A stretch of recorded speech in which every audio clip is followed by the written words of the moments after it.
You don't want your employees to be idle, so why would you want your robots to be idle? Zebra Technologies is addressing idle robots by bringing their latest solution to the market, which requires 30% fewer robots, resulting in increased asset utilization and a cost-effective entry to automation for your fulfillment operations. The Zebra Symmetry fulfillment ecosystem is bringing you balanced utilization, more cubic capacity, and optimized pick paths so you can operate at peak performance. Want to take your fulfillment operation to the next level? Learn more at zebra.com or click the link in the show notes.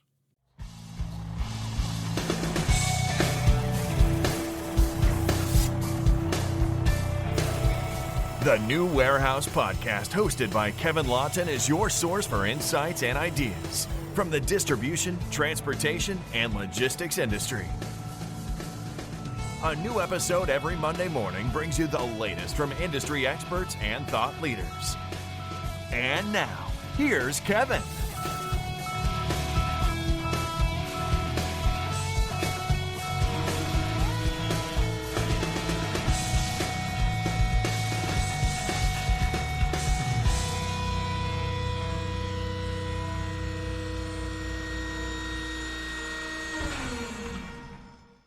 Hey guys, it's Kevin with the New Warehouse bringing you a new episode today. And on today's episode, I'm going to be joined by Chris Lucas, and he is the founder and CEO at Lucas Solutions.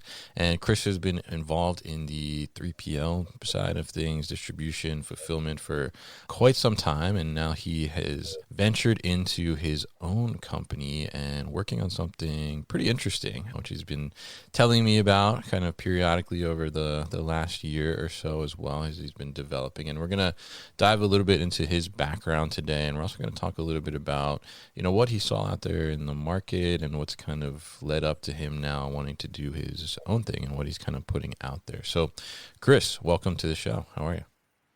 Pretty good. Thanks for having me, Kevin. Yeah, this is, we've been talking about this for a while, and I kind of wanted to have my ducks in a row before we hopped on, and I'll probably never get there. I'm glad we're doing it now to have a conversation and give you some updates on things. Yeah, absolutely. And I think that you never fully get the ducks in a row, in my opinion, right? There's always one duck that's maybe just a little out there. But it's all over the place. Definitely. But, it's great to get you on. I know you have a great network and connections of people in the industry, and you've been in the industry for a while, as in the 3PL space specifically. So I guess kick it off. Tell us a little bit about kind of your background and how you got into the space in the first place. Sure. Yeah. I'm very lucky in the sense, like career-wise, just things. I get lucky when things fall into place, and then looking back, maybe you make things happen sometimes, right? It's you can't plan for everything. Even my first job and internship with KPMG, I missed career day when they were there on campus. And the guy came to my class by chance to speak, who was with KPMG. And I sent him a letter apologizing for missing career day because I was busy working on a charity project. And that turned into an internship that got me started at KPMG in accounting and finance, which I kind of knew I didn't want to do it forever, but what better place to start a career? KPMG gave me the opportunity to work with incredible companies. When you understand the financial statements, you understand what drives companies and how they operate. So I was there for about 5 years in that space. I went to Steve Cohen's hedge fund, Point 72, for about a year and a half after that.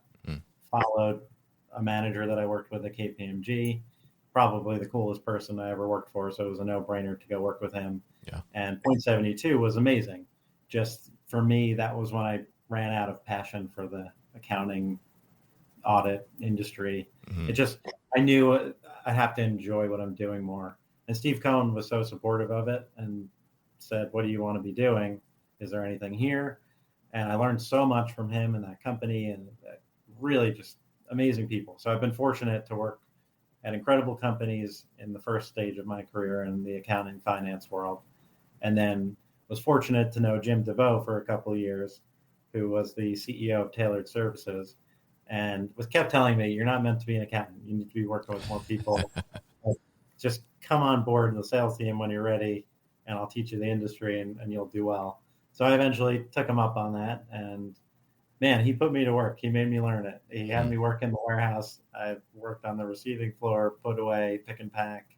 He wanted me to know how the operations work before trying to sell anything. Yeah. And I think that strategy paid off. I was hungry, young. He knew I could hustle. So the work ethic I think he saw was there.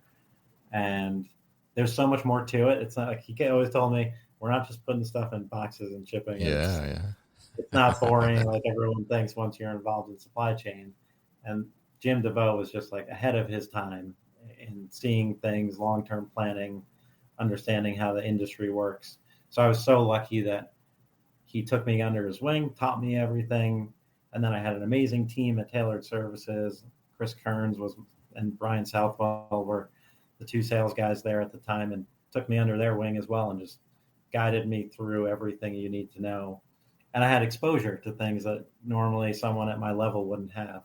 Like I was in meetings, not allowed to speak, or knew I shouldn't, but listening to engineering calls, IT meetings, on technology operations, the ownership group, board presentations, asking for, whenever I could help. But I was able to help with the slide, but I'm seeing the slide deck that they're presenting to the board. And for me, I learned that being a part of a smaller mid-sized company is really fun when you can have your hands in all different aspects, because that's how things have to work. You have to wear more than just one hat. So that's how I got into supply chain. Some crazy stuff happened along the way. I got us into a deal within a couple of months of being a Tailored that was one of the largest accounts that we won in the history of Tailored. Oh, wow. It's a power brand. And it was I probably sent 1,000 LinkedIn messages. Yeah. And for every 1,000, you get 5 responses, and one's maybe this. And it just so happened the CEO of this company was looking for a provider to help in the New Jersey area at the time. I was honest with him. That's maybe what resonated. I was like, look, I'm very new to the industry, very new to this company, but it's amazing people. I think you should have a conversation with them. And he called my cell phone, led to us the next weekend helping them with their returns, which is where, again, Tom McCormick, the CIO for Tailored at the time, put a solution together over a weekend. It was all hands on deck when the client needed something. Yeah. I love that. It was and for me, the big switch was I was auditing financials and looking back at what was done, a successful quarter, a successful year.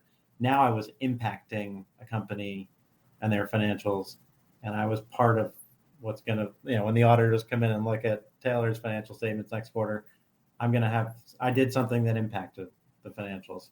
So that always tied in the accounting and thinking of financials, but I like being on the other side of it, making something happen, good or bad, right? So then that company apparently was trying to raise money. They were a great account for a few months, huge, did a ton of revenue just in a few months alone. Really? And then they went bankrupt. We got stuck with some inventory. Oh, wow. And then he asked me to sell the inventory, figure out what to do with it. That situation, it's in the contract, right? All happened so fast. I went from hero for closing this hero because I went bankrupt, and it's still a brand. I look back and they were ahead of their time. They were doing try before you buy at home before anyone. Oh, wow. And didn't have the right, I don't know, there were some things that were missing, but they were onto something. And I saw that in them, and still close with the folks that were at that company. But yeah, so then I had to go out, and I'm like, okay, now I'm selling inventory. I don't really, and it worked out. We actually sold it for way more than we thought to a partner who had the right infrastructure to sell. Yeah. They could afford to pay. We almost sold it for what we were owed, and I think it worked out pretty well. But what a crazy way to start.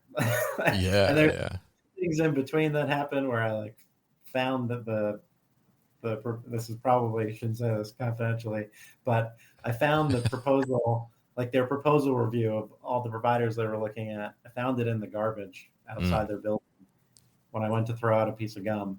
And I was like, oh my God, I know what our pricing is at. And I was like, I don't know what to do with this. I shouldn't have this. Yeah. I ended up telling them that I found it, but turns out our pricing was the most competitive anyway. So yeah. That's It's like finding finding the sports almanac in Back to the Future, right? Almost in a sense, right? You can't make these things up. Like I found it, I called our CFO. It was like, I think I found something that might make sure we know where we're at with this account and how to help them. Yeah. And he was like, all right, let me call all the executives. Everybody's coming to the office and we're meeting on this. So just really cool people, cool experience. And I was there at Taylor for 5 years, did well, learned a ton. And then I went to .com distribution where I wanted like more of a niche focused e-com sort of just, I don't know, I got a good vibe from Rob Kuhn and Maria Haggerty on our calls initially. And it was a pretty easy decision. I was like, this is a place where that's more important to me. I have to feel like I get along with the team, the culture. We're going to work well together. Forget compensation like that. That all works out in the long run if there's a fit and you like what you're doing. So yeah, that led to 3 awesome years at .com. And then all of these companies have had successful exits, which kind of was part of in my brain of, I think I want to do something on my own and be the owner, not just supporting that happening.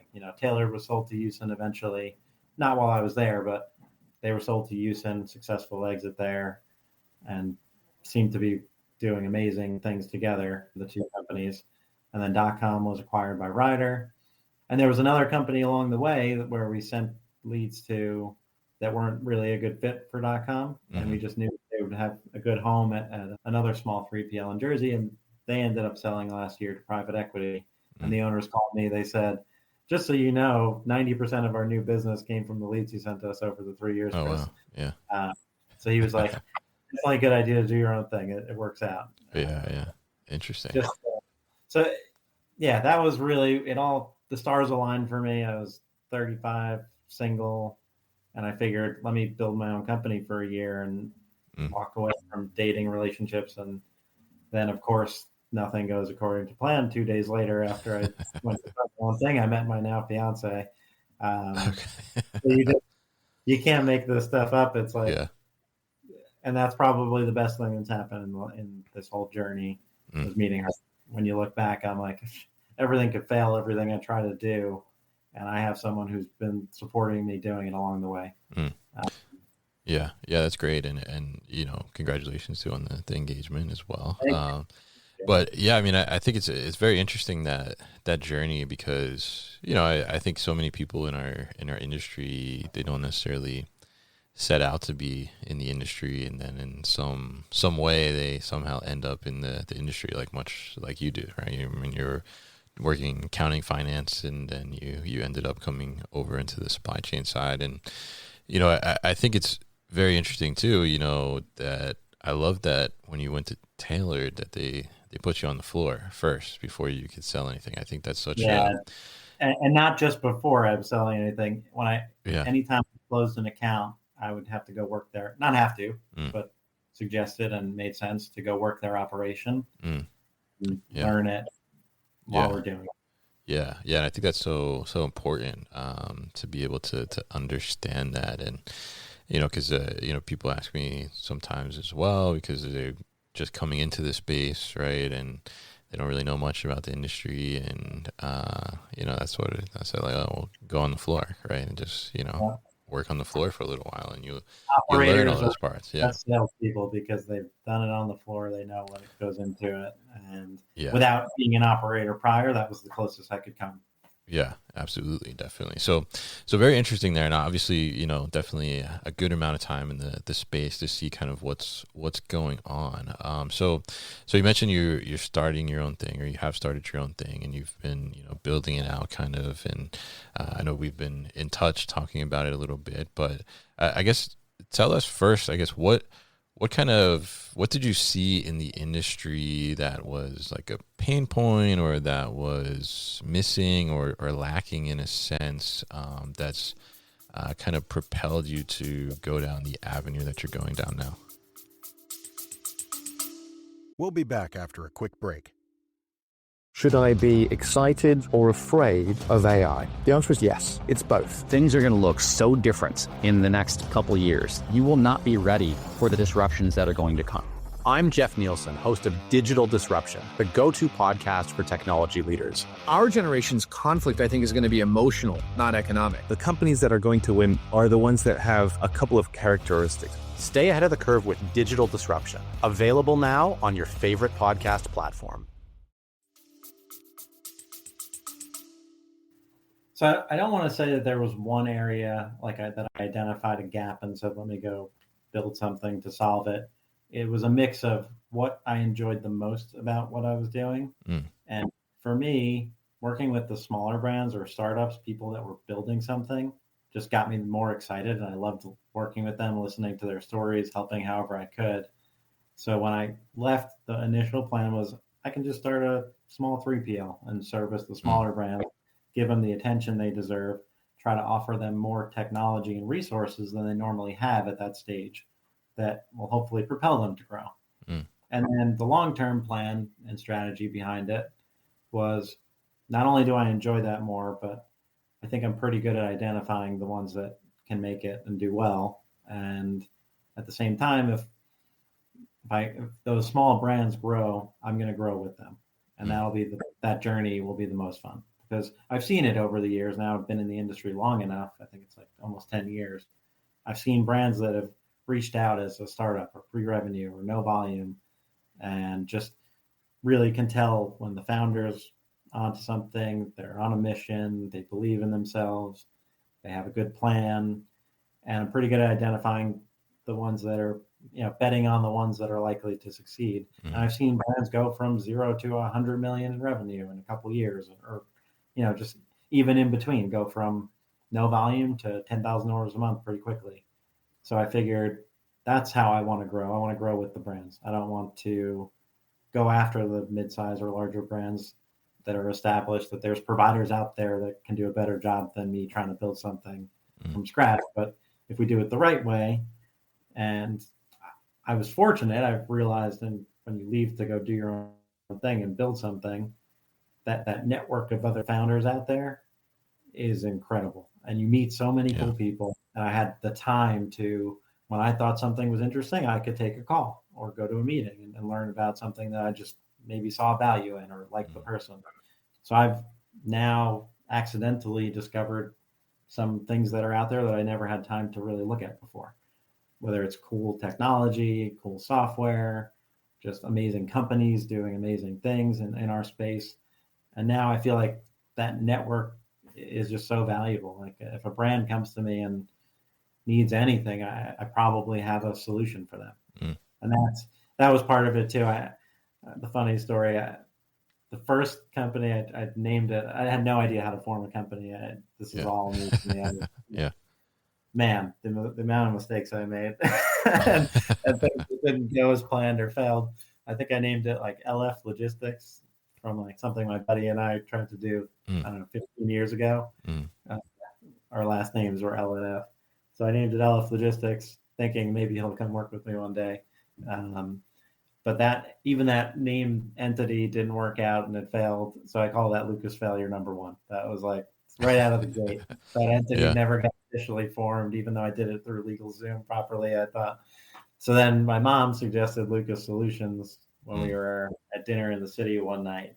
And to me, that made sense. Like that's always the goal, is trying to find a solution, whether it's for a brand, for the 3PL I'm working with, or just in general on anything. Identify a problem, or if it comes your way, you try to find a solution. And I'm pretty good at that. And it resonated with me. So whatever I do, it's probably everything will be under the Lucas Solutions umbrella. Gotcha. Okay. Yeah. Very interesting there. And I think that, that's kind of the way you learn, in a sense, like just, try and do it, try and figure it out. And then doesn't work. Well, I know that doesn't work. So let me try it this way and do something different. Yeah. I mean, as long as you can learn from them, I think it's a good experience. Right. So now, tell us a little bit too, because you went to start 3PL in a sense, right? And then you ended up started to build, and I think are still building in a sense to some software as well. So tell us a little bit about kind of what that software is solving. What is that problem in the industry that you're solving? Sure. Yeah, I'll give you. I may save diving into the software details Sure. for a Yeah. little date, and just it's still something we're building. Hmm. So the way it worked out, the plan was not to build software or anything like that. Like I said, it's always you identify a problem and try to come up with a solution. So when I started the 3PL, part of it was I really wanted to tie in Beauty Connect, Mm. the industry conference. It's just been going for a few years now, like 4 years. That conference is amazing. The team is amazing there. So I literally just had Lucas Solutions gear made, like a couple hats, couple shirts. This was one of them, and picked it up like right before going to the airport to fly out to Beauty Connect LA. And that was really day one of Lucas Solutions. Just had no idea what I was doing, but put a hat on and said, "This is my company. Think we're going to be a 3PL. I'm going to try to open a warehouse." And we gave it a pretty good effort. I didn't think it made sense to go take my own space. Like budget-wise, like that's something that was missing, and going to found something. The stars aligned as far as timing of wanting to do it, and I think I had enough experience, but certainly didn't have enough funds in the bank to go build a company, lease a warehouse. So I tried to get creative with it. We ran into some obstacles where the building wasn't ready, and landlord situation, nobody's fault or anything like that, just things you can't see coming. When a client's been in the same building for 25 years and then you implement a WMS for a couple months and you're ready to go, and the landlord decides to sell the building and not renew the long-term lease that's been negotiated, you kind of just have to laugh at it. Like 25 years in the building, and now we're ready to put a couple of brands in there, a couple of small brands. The space we created, and that's where the software comes into play. This potential client at the time, when we looked at their operation, and I called in a few friends and resources in the industry, that just there's so many people that are smarter and better at everything than me. So I think the most value I can ever bring is I probably know somebody who can do whatever it is better than I can. Yeah. And we identified that we could build some software to minimize their footprint, reduce labor, and then that would create additional space where we could support other brands and go from in-house fulfillment to being a 3PL. So all those plans were going great. We built some really cool software. And I think that's sometimes looking back, I'm like, we built the software for what this client needed with the plans of all the other cool things we could do with it. The architecture, the foundation of it is built to do so many other things as well, that we just said, when the time's right, when a client needs it, we'll go build that. So what's happened since like the landlord situation and not having the space for those brands, and I'm the type that like, I probably could have put those brands in and then had to move them 4 or 5 months later, but that didn't feel right to me. And that started to, maybe I'm not meant to be a 3PL, and maybe we should focus on our software, and who else in the market can benefit from what we've built already for this client, and then what else can we do with our plans for future development to accelerate them a bit and make it even more valuable to the market and for more potential clients we can serve. So that's kind of the phase we're in now. We're taking our time building it out. Happy to speak on it more when it's ready. I think that's a better time to do it. Compliance focused software in the supply chain, so it's kind of across the board. Interesting. Yeah. Compliance software, and there are some different verticals that we can support. And we're in the middle of a pre-seed raise, my first time ever trying to raise funds, and that's back to that founder network I mentioned. Like, people just come to support you and give you advice and just take the time out of their lives. And I know these are some of the busiest people ever, but they're willing to tell you how to make a pitch deck, or what, hey, practice your pitch on me and I'll give you feedback. And to me, that's just incredibly valuable, and learned a ton. And then met some really cool partners along the way that I'm excited to start working with in the last month or so. When you identify something, I thought there would be no way I'd ever walk away from building or doing my own thing. But then you discover some cool technologies and realize you can bring some value to them. And I think that's the stage I'm at. I'm like, it would really take a lot for me to give a lot of my time to something that someone else is building. I see the value in something, and I get that excited feeling. That doesn't happen very often at that level. So there's some cool things in the works, some cool technology I've identified. And all of this is just back to what the original goal was of supporting those smaller brands. Still think I'm going to be able to do that even better than I would have imagined. So for me, I like keeping all those relationships and just tracking and staying in touch and always being willing to help however I can. Yeah, absolutely. And I think that's great. I mean, our industry is such a relationship based industry. I will say it's like, the industry is so big, right? Because there's so much movement of goods in a sense, right? But at the same time, like from a relationship perspective, it also feels like very small, right? It's like, there's all these people to know, but you're like, do you know this person? Yeah, I know them. I just was talking to them last week or something, right? So it's very connected in that sense, which I think is a great thing. And it's interesting too to hear, how, going after doing kind of what you knew in a sense, right? A 3PL, right? And trying to do operationally that type of business led to the discovery of, we could do something from like a solutions perspective on the software side instead. So definitely, we'll be curious as that fleshes out more and gets out there further into the market and stuff to learn more about that here on the podcast as well. But let's talk a little bit about, because you mentioned you have some involvement with Beauty Connect, right? The conference there. So I guess tell us a little bit about that, how that came about. And I'm be curious too. I mean, for people that are listening, like, having involvement in a conference like that, like, how does that add kind of value to what you're trying to do, or just value to be within the industry itself? Sure. So yeah, with conferences, now it's 10 years in the space, and it's funny, at Tailored, I was going to all the conferences that they asked me to go to or that were sponsoring or attending. I was the guy like shipping the product, the booth there, setting up the booth, standing at the booth the whole time, breaking down the booth, and it was exhausting and like a whole different view on it. But at the same time, a couple takeaways from conferences. If you're going to go to a conference, I think you have to plan to invest 3 years. This was Jim DeVoe advice, and he's right. I've seen it over the years. You have to really be at a conference for at least 3 years to build a presence as a sponsor, or having a booth, or even just attending. And then what I've identified is when you find a conference where it just feels right, and maybe not everyone does. I just really hit it off with the Beauty Connect team.com, and I identified it as a possible good conference to go to. They paid for me to be an attendee. And even just as a first-time attendee, that team at Beauty Connect was asking me ahead of time, like, which brands do you want to talk to? We'll bring them over to you. We'll make sure it's a good conference for you.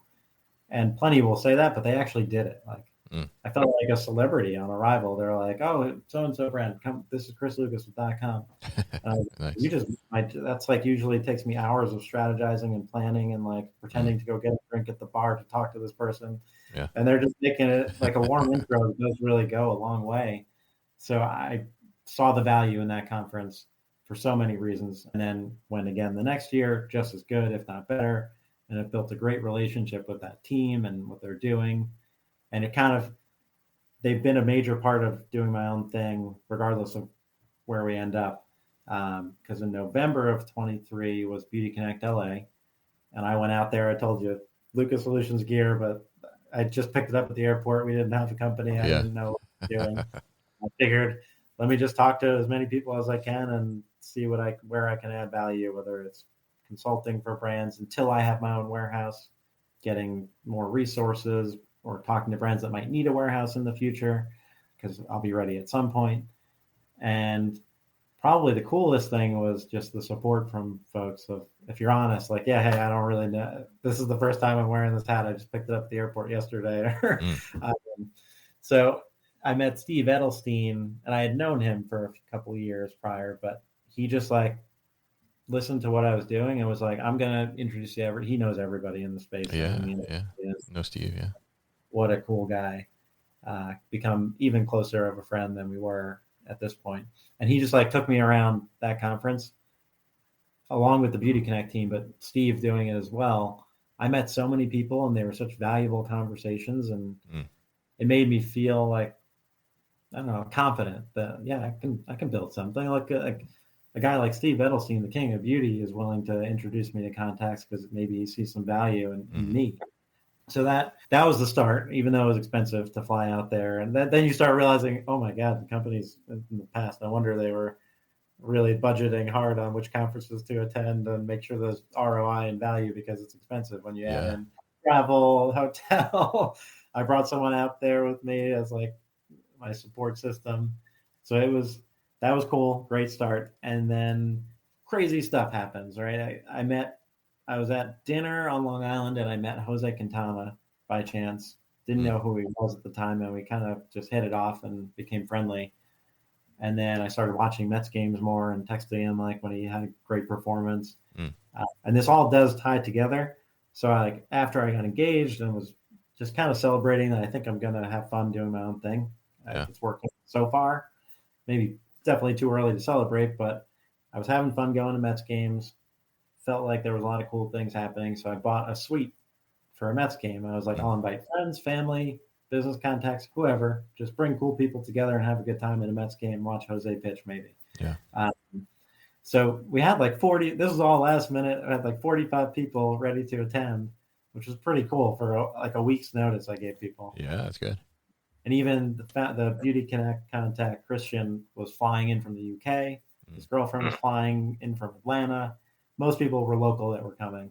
And the game got rained out and postponed. Yeah. I was like, oh my God. It took all this effort to get 45 people, their information, their tickets electronically, like all of it. And these are the two that are flying in and they're already in town, and the game was canceled. Yeah. So tickets to the next night, just with like a smaller group to go since they were in town. And it worked out, like because of the rain out, Jose was pitching that night. And I call him Jose Quintana because he typed his name wrong.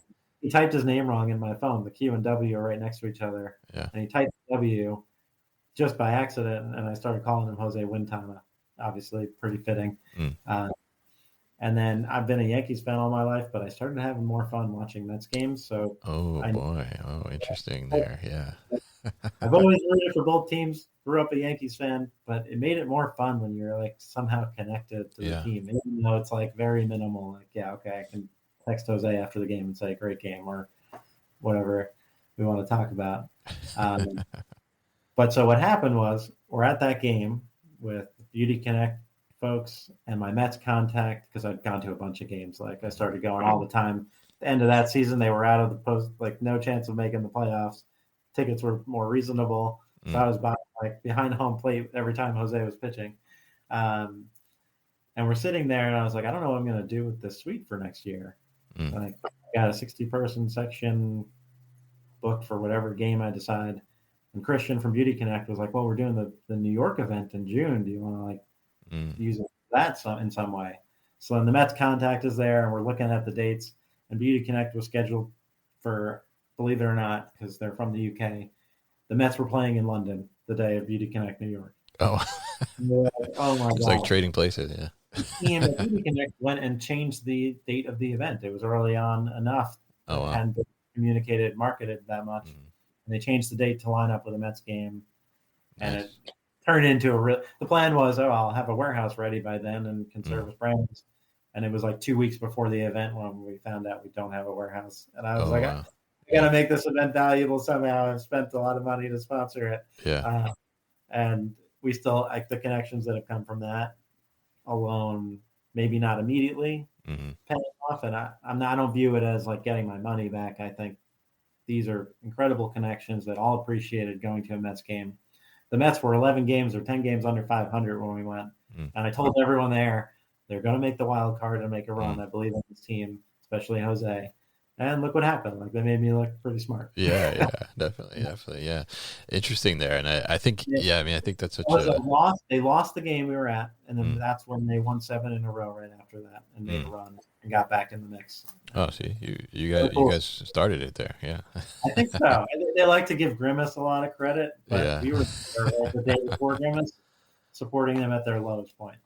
Yeah, interesting there. And I think that's a testament to, as you know, we were talking earlier about the relationships in the industry, and that kind of just goes to show, like, developing those relationships and nurturing them in a sense, pays out those long-term dividends, which I think is really important and a great takeaway here from this conversation that we've had. And I think it's really interesting to learn from you and learn about your background and what you've experienced in the industry and how everything has kind of evolved. But I think in everything you say, I mean, underlying that is the relationships overall, right, that have kind of helped you to continue to push forward and maybe not quite know what's next, but has like led you to what's next in a sense. If I acted like I knew what was next, you would talk to me in 3, 6 months or a year from now, and it'd probably be entirely different. We'd laugh at how silly that was.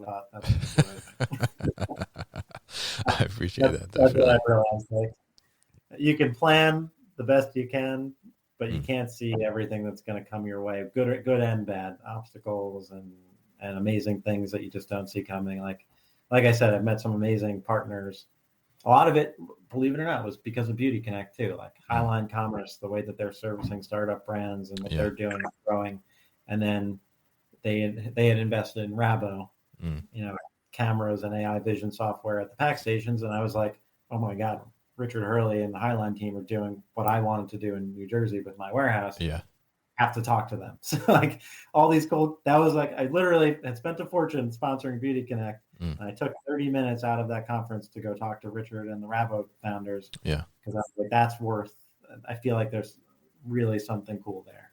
Yeah. Absolutely. So we'll see what's next. I'll keep you updated. All right, sounds good, and definitely love Richard over at Highline and China at Rabo as well. So definitely appreciate you coming on and talking to me today, Chris. And really interesting to learn about all these different avenues you've gone down in the industry. And like I said, I think the big takeaway here is that importance of the relationship in the industry, which I think goes such a long way. So if people are interested in getting in touch with you or learning more about Lucas Solutions, maybe more about what you're building, or maybe they want to give you some money, you mentioned you're going into pre-seed there, right? So what's the best way to get in touch or learn more? I think my email is probably on my LinkedIn, or anybody can reach out to me on LinkedIn. I'm on there all the time checking it and trying to stay up to date. CDL, Christopher David Lucas. It's just my initials at lucassolutions.com, or find me on LinkedIn. You'll see my picture from when I was at Beauty Connect. I took a potential customer or just a good contact to the Lakers game. And the first day wearing the Lucas Solutions hat, I got on TV at the Lakers game, courtside seats. Okay. That became my LinkedIn profile picture. Pretty exciting. So yeah, find me on LinkedIn, send me an email, figure out a way to get in touch, and I'm happy to have conversations and see how I can add value. All right, awesome. And we'll definitely put all those links at thenewwarehouse.com as well as in the show notes so people can easily find it. So Chris, thank you once again for your time on the show today.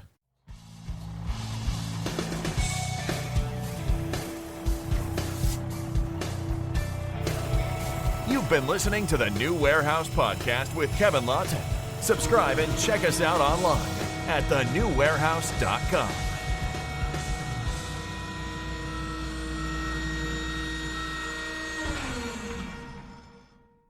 Enjoyed this episode? Make sure you are subscribed to the podcast, and for more content from the New Warehouse, find us on LinkedIn and YouTube.